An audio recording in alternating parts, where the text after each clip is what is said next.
My grandmother used to talk about the hide-behinds like they really existed, and I believed her, even before I had proof. There's only one Nessie, and only one Mothman, Granny used to say. but there are as many hide-behinds as there are folks on Earth. Probably even more. These beings, she told me, were always behind you.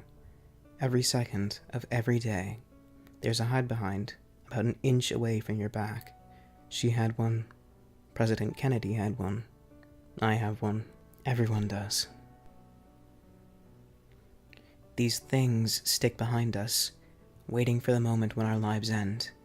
They find us in our mother's wombs before we are even awake. As we grow, the hide-behinds grow. Our emotions change. Their emotions change. They are our constant partners, and their only drive is to catch our souls as they leave our bodies. I asked Granny what they did with the souls. She answered, They eat them. Gobble them up like a Thanksgiving turkey. Despite this grisly image, I was never afraid of the hide-behinds. I accepted them as a fact of life and moved on. But sometimes, I would feel a prickle against the back of my neck, or a strange breeze in a closed room. Sometimes I would hear voices, like those little cartoon angels and devils sitting on shoulders. Sometimes, in dark moments, they urged me to hurt myself.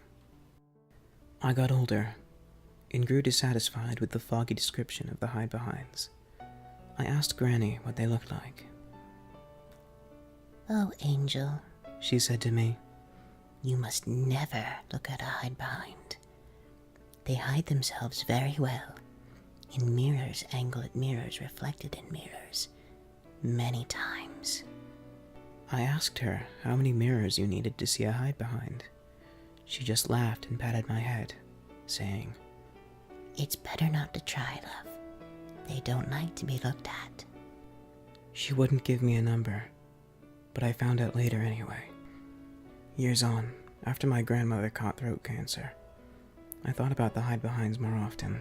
I wondered how much longer she would have before her lingering partner got its long-awaited meal. In the end, it wasn't the cancer that killed Granny, and it wasn't the gunshot that the police report declared. I know this because her home had no signs of forced entry, and no bullet was ever found in the room, not even a hole in the wall. The only hole was the one through my grandmother's skull, boring from the back to the front, shrapneling her dentures into the hardwood.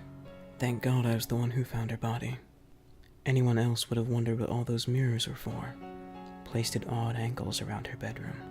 Of course, I counted them. There were 7. That was many years ago, and when I learned the dangers of curiosity, of trying to see the hide-behinds. They must not be seen. But after the phone call from my throat doctor, I've started collecting mirrors.